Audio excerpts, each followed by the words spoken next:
Bonjour à tous, c'est la rentrée également des nouveaux décideurs, en compagnie de Philippe Bailly, le fondateur du cabinet NPA Conseil. Bonjour Philippe.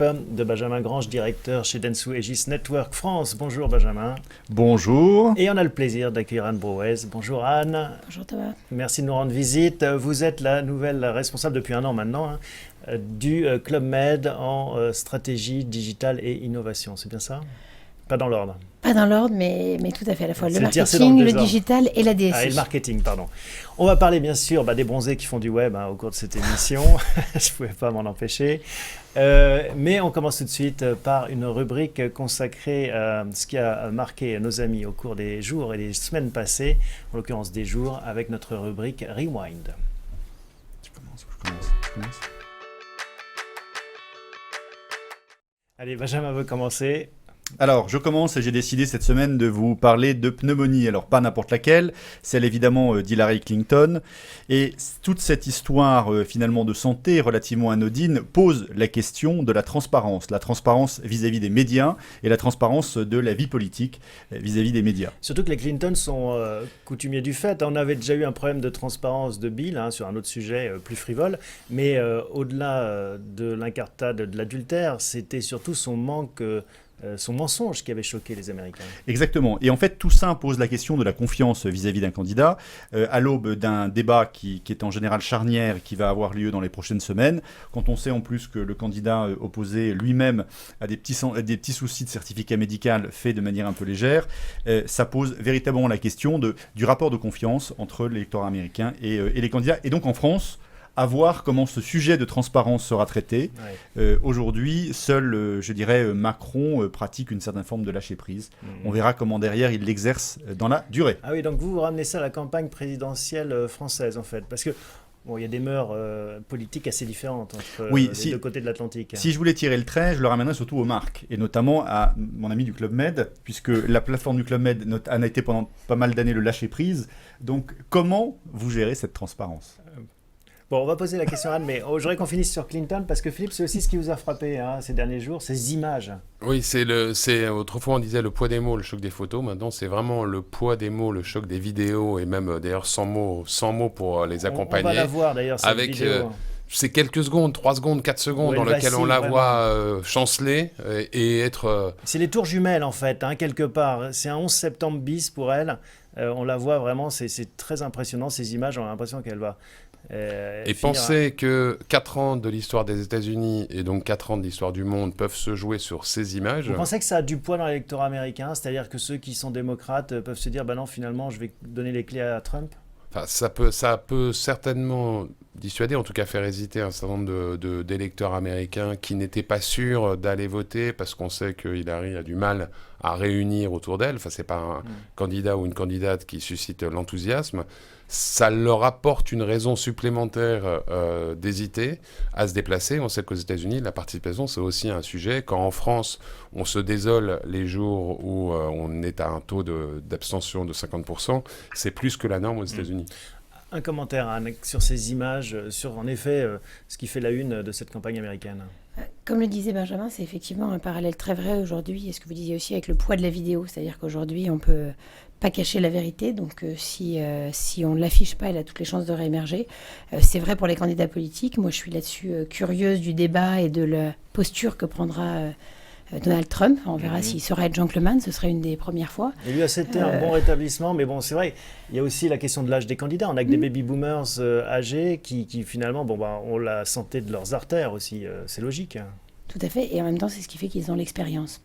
Et donc, pour rejoindre le point sur les marques, c'est vrai qu'aujourd'hui, on constate la même réalité, qui est que les photos, mais les vidéos, font qu'on ne peut pas avoir un décalage entre le discours qu'une marque va avoir et la réalité de l'autre côté. Comment vous le gérez, alors, vous, au club ? Nous, c'est un point de focus extrêmement important. Enfin, on le subit avec la montée en puissance de TripAdvisor, et je ne serais pas juste si je dis on le subit, parce qu'aujourd'hui, c'est quelque chose qui est complètement intégré dans nos façons de faire, nos façons de travailler, et on le considère comme finalement une opportunité. Si chaque géo fait bien son job, des géos en village, des géos en bureau, les chefs de village, de faire rayonner la marque. Et donc on sait que si on est bon, on peut le faire rayonner davantage. En revanche, si on a des faiblesses, si on a des décalages entre ce qu'on raconte en pub et ce qu'on vit dans la réalité, ça se craquelle, donc on n'en a plus. Mais cette dictature de la transparence, elle s'impose à tout le monde. C'est-à-dire qu'on ne peut plus faire sans maintenant. On ne peut plus se dire, non, je vais rester à l'ombre. On ne peut pas se surpromettre. On ne peut pas vendre une expérience qui n'est pas la réalité, encore plus dans le domaine des vacances, parce que c'est un des achats les plus impliquants après l'appartement et une voiture, et on y passe une semaine ou deux et on n'a pas envie de les rater. Philippe ? Si je peux me permettre un point de prolongation sur ce que vous dites à l'instant et sur l'apprentissage un peu inégal que les marques font aujourd'hui des réseaux sociaux, de la réactivité dans le contact et dans la relation avec leurs clients ou leurs prospects. Maintenant, c'est devenu relativement standard quand on interpelle une marque sur Twitter d'avoir une réponse dans des délais qui varient entre quelques minutes et 1 heure ou 2, mais la qualité de la réponse, elle est très variable entre ceux qui envoient juste une espèce d'accusé de réception, bonne chance, et ceux qui réellement ont derrière un community management, et plus que le community management, une connexion avec l'ensemble des équipes commerciales qui permettent de prendre en charge le point. Là, on est dans des choses encore très inégales. On a fait, nous, au club, un énorme travail depuis 3 ans sur toute la relation client, parce que c'est vrai que ce temps réel, concrètement, les gens qui sont à l'aéroport et qui se rendent compte qu'avec 2 adultes, 3 enfants, il y a un passeport périmé, c'est la vraie vie, ça arrive, et qui contactent notre relation client, qui en même temps postent sur Twitter, qui postent sur Facebook, il faut leur répondre très rapidement. Et donc aujourd'hui, on s'est configuré pour ça, et ça fait partie, si on veut faire une promesse de vacances sans souci, de vacances tout inclus, de vacances prises en charge de bout en bout, ça inclut le fait de les aider à réparer les pépins qui sont comment on reconfigure les vacances, parce qu'il y a un passeport périmé, qu'on l'a mis sur Twitter et qu'il a fallu réagir très vite. Et inversement, toujours dans votre domaine, pour balancer au moins un nom de manière désagréable, celui de Vueling, donc la compagnie low cost d'Iberia. J'ai fait l'expérience cet été d'avoir des bagages qui arrivent avec 36 heures de retard et avec 2 enfants de moins de 15 mois, je veux dire, à gérer. Et ça n'a pas déplacé le message de sympathie de leur community management. C'est dommage. Un dernier mot sur cette rubrique ? Non, c'est une question un peu plus légère. Est-ce que votre relation client va jusqu'à finalement traiter aussi ce qui est directement dans les clubs ? Un vacancier qui arrive, je sais qu'il n'y a plus de cases, mais qui a la chambre Bigaro, alors que c'est la chambre Bigorneau, il l'envoie sur Twitter. Est-ce que là, il y a évidemment, ça rentre dans un script de réponse? On a un client qui peut avoir réservé par exemple une chambre de luxe vue mer et qui se retrouve à un endroit du village près des terrains sportifs alors qu'il préférait être près du club enfant. Donc ça, aujourd'hui, ça nous arrive. La plupart de nos clients, c'est pas des choses qu'ils vont publier sur les réseaux sociaux parce qu'on a des équipes de réception, ils ont plus le réflexe d'appeler la réception et de demander un changement de chambre. Après, s'ils ne peuvent pas l'obtenir parce que le village est plein, là, il peut y avoir effectivement une remontée un peu nerveuse, tonique, sur les réseaux sociaux. Et on les suit également et on y répond main dans la main entre la relation client commerciale et les équipes du village pour voir toujours ce qui peut être fait. Donc vous le traitez à tous les niveaux? On le traite à tous les niveaux et surtout on le traite de façon coordonnée. C'est l'enjeu dans cette complexité média des points de contact qui arrivent, c'est effectivement comment dans l'entreprise on se coordonne, qu'on se synchronise, parce que le fond est là, la volonté de satisfaire nos clients, c'est notre business, on le formalise en disant c'est du happiness business, donc c'est de donner du bonheur. Donc l'ensemble des personnes dans l'entreprise sont mobilisées, mais c'est de plus en plus un enjeu de synchronisation entre tous ces points de contact. Bon voilà, donc pour la rubrique Rewind, on souhaite un prompt rétablissement à Hillary Clinton tout de même, et on passe à la rubrique Pixel.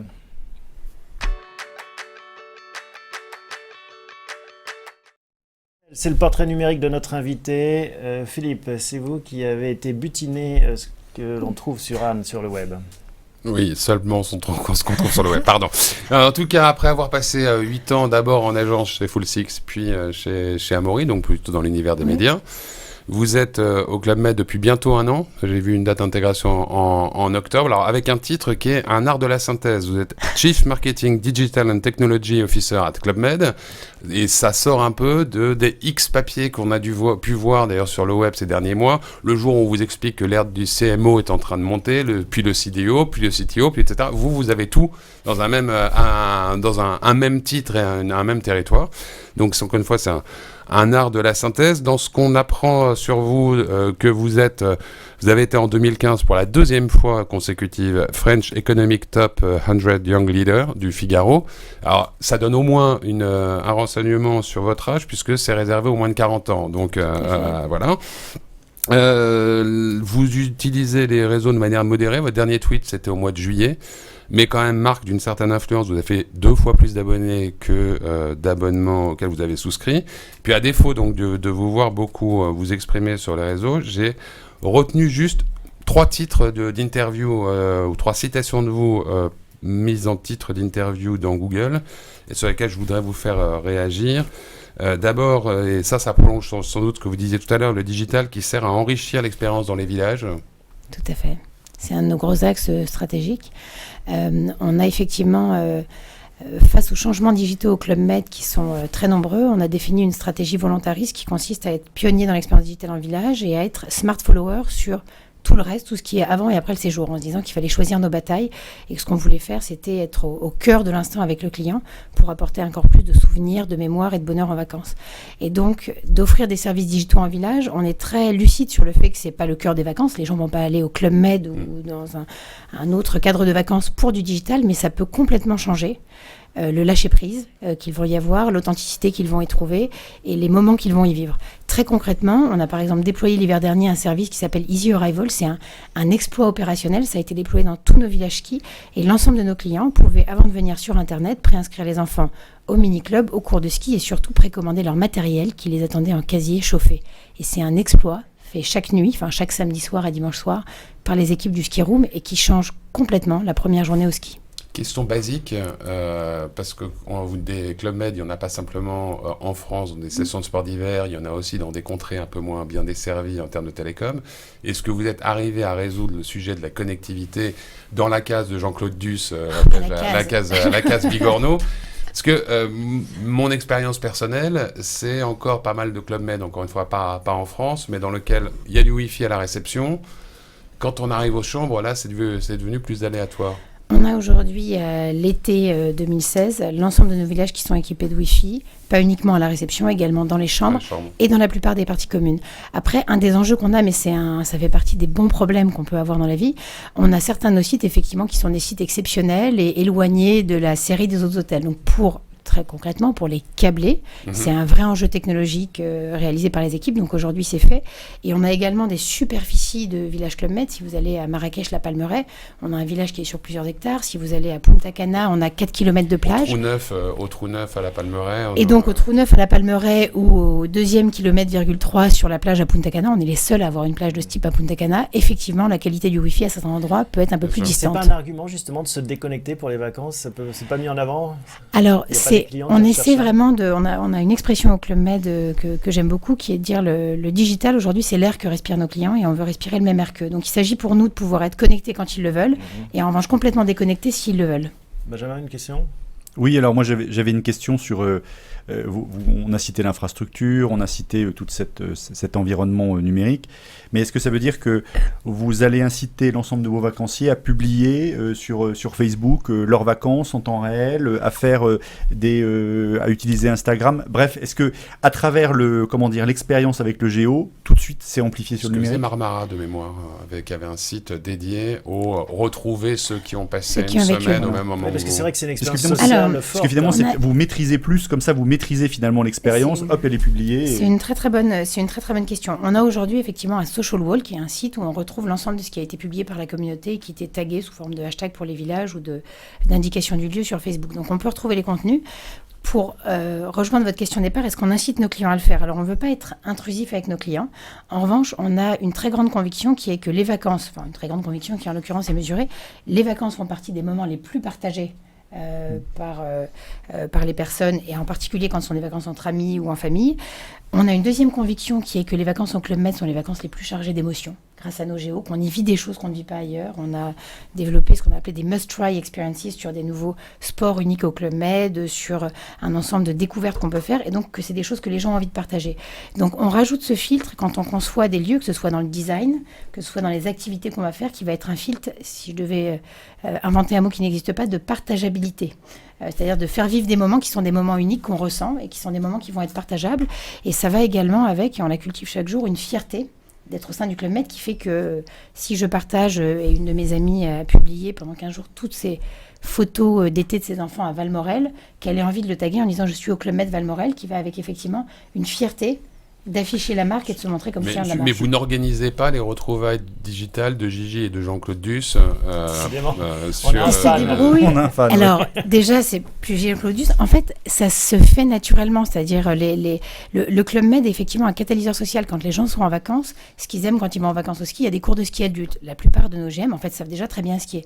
Ce qu'ils aiment dans les cours de ski adultes, c'est des éléments pratiques. J'ai un moniteur, je découvre des nouvelles glisses. Je ne fais pas la queue puisque je passe par la file ESF. J'ai tout le temps le meilleur soleil, la meilleure neige. Et puis, c'est un point intangible et assez unique au Club Med qui est, je passe une semaine avec un groupe et je découvre des nouvelles personnes. Si je suis pendant les vacances scolaires, ça va être des parents de famille comme moi. Si je suis en vacances scolaires, je vais rencontrer d'autres célibataires ou d'autres couples. Et donc, ce lien social est extrêmement important, mais nos GM n'ont pas besoin de nous pour qu'on leur tienne le stylo ou le stylet. Pour les amener à se connecter, ils le font. Et on le catalyse encore un petit peu plus à travers nos pages villages. C'est-à-dire que sur Facebook, on a maintenant dans nos villages un IGO. Donc vous avez dans un village un IGO qui est en charge d'animer la communauté du village, l'application mobile et l'ensemble des services digitaux. Et il anime également la page du village. Et beaucoup de nos clients commencent à s'y inscrire avant de venir parce qu'ils ont envie finalement, la semaine ou les 15 jours avant d'être en vacances, on a déjà envie de s'y sentir un petit peu. Et donc ils s'inscrivent à la page du village pour voir les photos de ce qui s'y passe et donc ils se retrouvent entre GM.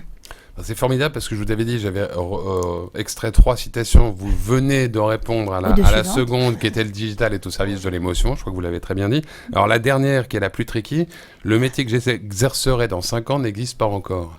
Vous pouvez commenter. Alors, j'ai effectivement un parcours de 15 années dans le digital où j'ai commencé en 98 en agence. Ce que j'ai pu constater au fil de ces années, c'est que tous les 3 ans, l'ensemble des métiers qu'on fait change profondément. Ce qui peut amener à un certain stress au premier abord parce qu'on n'est jamais sûr de ce dont sera fait demain. Ça peut amener au fait que j'ai eu 2 grossesses pour 2 enfants et qu'en revenant de grossesse, à chaque fois, en étant partie 3 mois et demi, j'ai l'impression que le monde a changé et que je ne connais plus rien de mon métier. Mais ça amène aussi à quelque chose d'exaltant qui est que pour les gens qui veulent se plonger dans le digital, on n'a jamais plus de 3 ans de retard. Et c'est une conviction profonde que j'ai et qui va avec des choses qu'on a fait chez Full Six, qu'on a monté au Parisien et sur lesquelles on travaille au Club Med, dans la capacité à permettre à des personnes de se reconvertir et de faire évoluer leur employabilité. C'est un élément qui est très très cher à la politique ressources humaines du Club Med. Et donc, effectivement, ça m'amène à dire, je pense que le contenu du métier que je fais dans 5 ans, j'espère bien qu'il sera au Club Med, d'accord, mais le contenu, la définition du métier que je fais n'existe probablement pas aujourd'hui. Allez, on enchaîne, même si on a bien entamé notre rubrique chit-chat.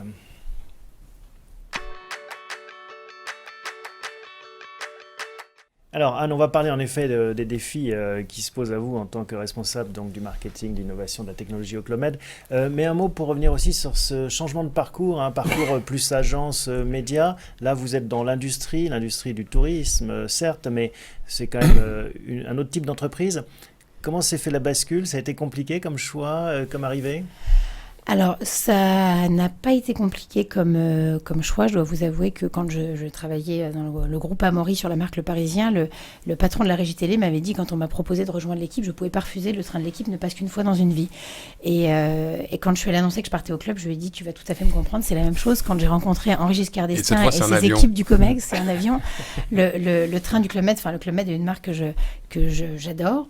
Et le contenu du job est extrêmement intéressant. Et ce type de job, au moment où une entreprise décide de faire une accélération digitale et qu'elle le fait en prenant la décision, c'est assez unique, de regrouper le marketing et le digital, d'autres l'ont fait. D'y mettre une partie de l'IT, d'autres l'ont fait. Mais de mettre l'ensemble du marketing jusqu'à nos équipes de marketing produit qui collaborent au design de nos villages, jusqu'à l'ensemble de l'IT, les infrastructures télécom, les ERPRH ou finances, c'est assez unique. Et donc, le choix, même si j'avais une partie de mon cœur qui était au Parisien et que j'avais été un peu triste de quitter Marianne Produits et Jean Ornin, l'opportunité du Club Med était très compliquée à refuser. Benjamin ? Oui, moi j'avais une question sur la manière dont justement vous menez cette transformation digitale et comment vous arrivez à faire d'un géo en village, parce que la grande population des collaborateurs du club, c'est les géos, c'est pas ceux qui sont forcément au siège. Comment vous arrivez finalement à leur donner ce goût du numérique? Même s'ils sont jeunes, il y a peut-être une appétence naturelle, mais en même temps, il faut les former à rentrer dans un process qui va faire que tous les villages, finalement, ont les mêmes réflexes, les mêmes comportements, et que tout ça forme un tout.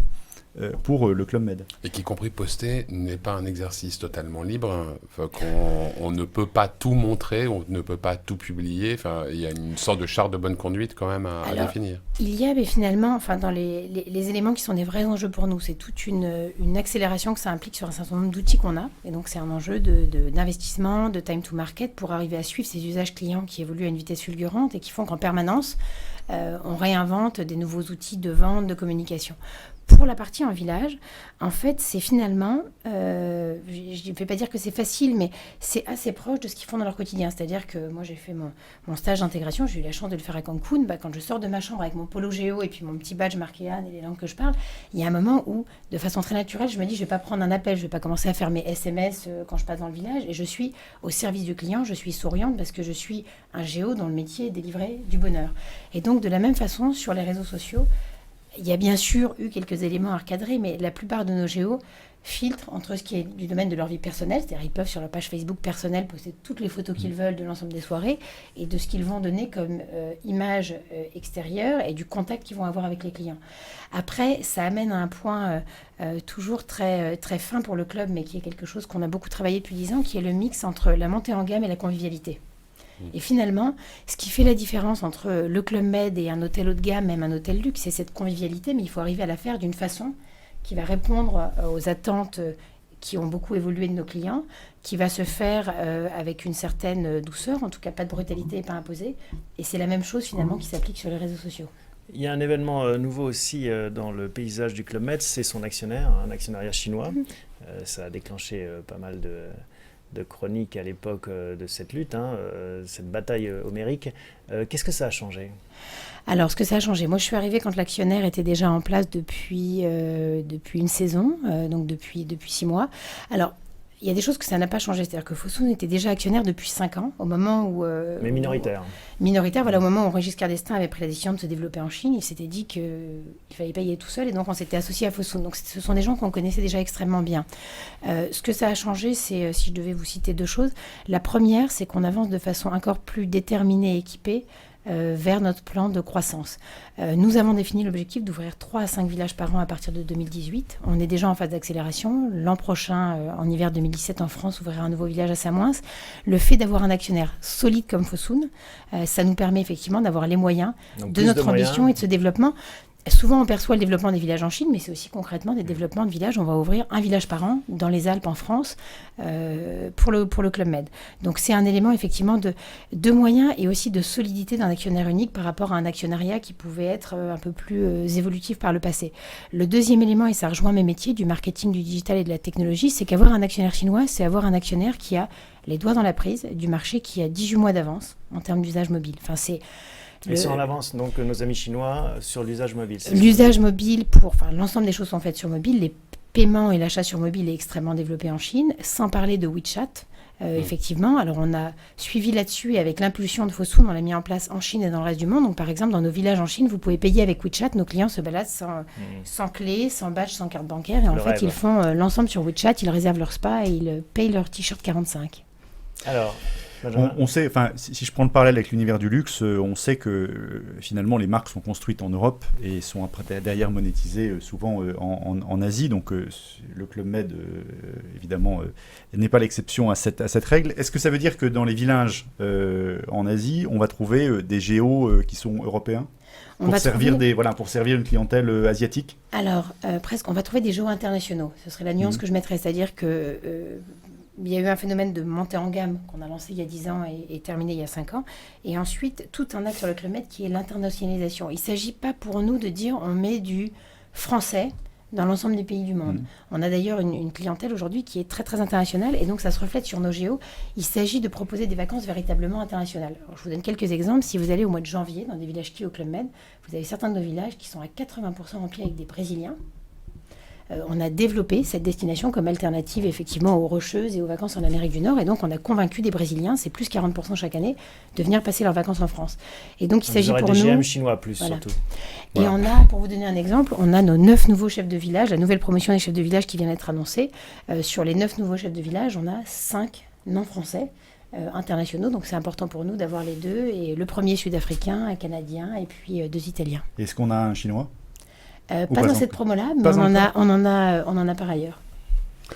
Juste pour revenir d'un mot sur ce que vous disiez de l'usage des réseaux sociaux et du numérique, d'ailleurs plus globalement à l'Est, à l'Ouest, voire sur tous les continents où vous êtes à peu près déployés. Qu'est-ce qui vous a frappé comme différence ou comme convergence quand vous êtes arrivé, que vous avez fait le tour des clubs, encore une fois le tour des continents, et que vous vous êtes confronté à des environnements locaux différents et des spécificités locales? Alors, les points de convergence sont effectivement la montée en puissance des réseaux sociaux et des social reviews. C'est-à-dire qu'il y a la partie Facebook, Twitter, mais TripAdvisor ou ses équivalents, puisqu'en Chine aussi Trip est aussi puissant que TripAdvisor, sont devenus un point de passage systématique de nos clients, même des clients fidèles réguliers du Club Med quand ils vont choisir un nouveau village. Et donc, c'est devenu un élément important pour nous.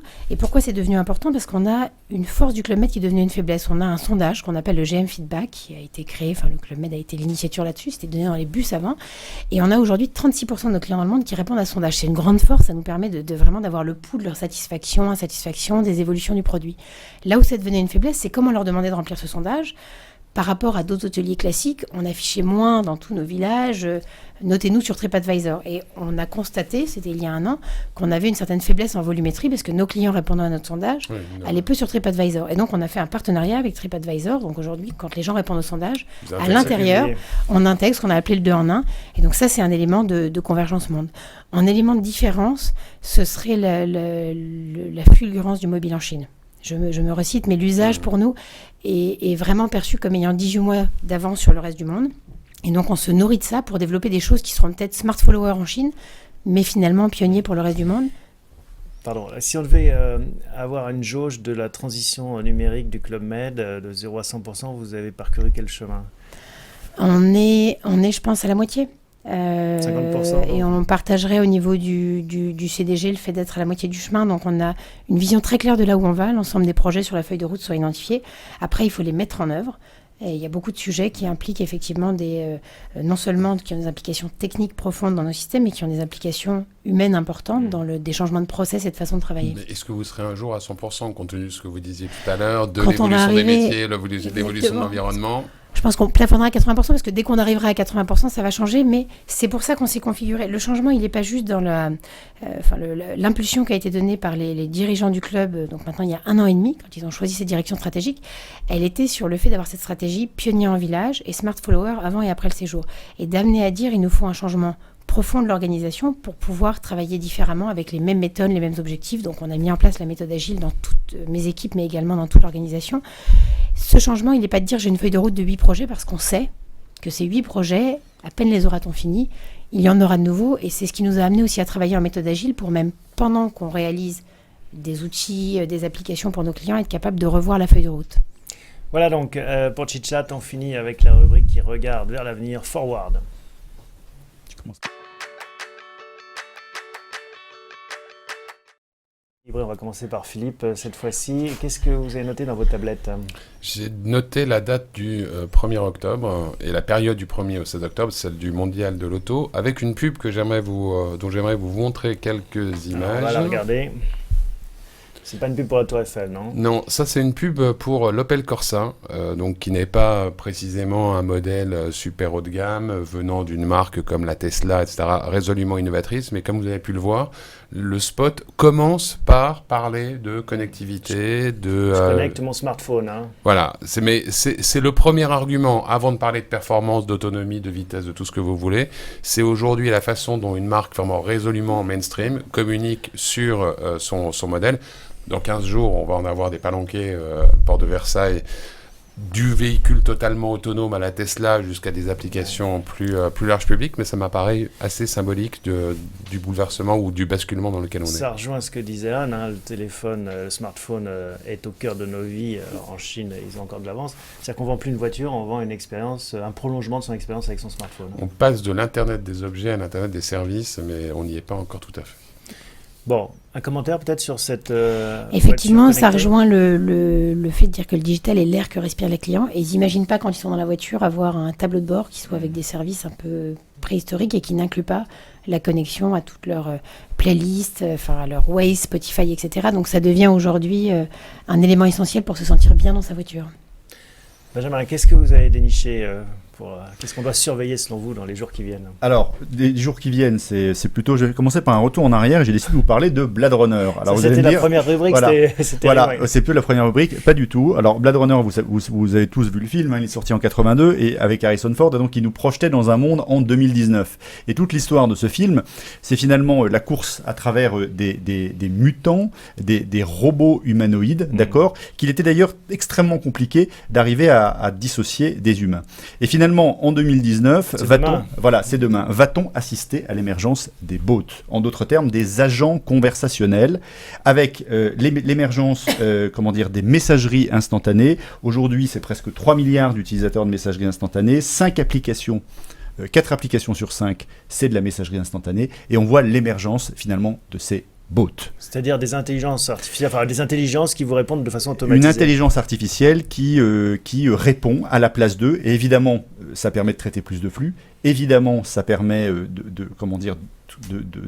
d'avoir des call centers qui coûtent, enfin des message centers qui coûtent beaucoup moins cher. Et alors la question c'est, est-ce que vous utilisez ce type de... On a commencé à le faire en Chine, sur WeChat, parce que les WeChat est très avancé là-dessus.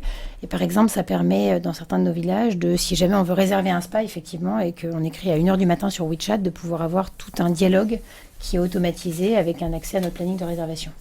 On est très vigilant néanmoins à le faire sur des choses où on ne va pas surpromettre et décevoir. Il y a rien de pire qu'une conversation, tu vas sûrement en parler, avec un bot qui n'a pas de sens et on a l'impression de perdre son temps. Donc on est très vigilant dans la façon dont on y va. C'est Microsoft qui s'était fait piéger comme ça en créant un profil sur Twitter qui n'avait tenu même pas 24 heures parce que tous les trolls de Twitter avaient cherché à faire dérailler le robot en question, ils y étaient amplement arrivés. Alors, il y a un test qui existe depuis les années 50, ça s'appelle le test de Turing, qui permet de savoir si finalement on est en face d'un humain ou en face d'un robot. Alors vous nous le faites. Voilà, et en fait, si vous voulez prendre à défaut un robot, il y a 2 axes à prendre. Il faut vous parler à la fois d'un lien familial non évident, et en même temps d'une relation temporelle. C'est-à-dire, est-ce que je pourrais dîner avec mon père décédé demain soir, accompagné de mon cousin? Et là, on a une succession de complexités qu'en général, un bot ne sait pas encore répondre, mais on verra maintenant, il gagne aux échec, donc ils vont trouver la solution. Exactement. Là où le bot est dans les choses qu'on étudie a une grande valeur, c'est que c'est vrai qu'on est tous confrontés aujourd'hui à des call centers qu'on va appeler, alors on doit suivre tout un chemin pour faire le 1, le 2, le 3, le 4. On a étudié différents call centers qui effectivement passent sur du chat et en partie sur du bot, sur tous ces éléments qui sont pour le coup assez irritants.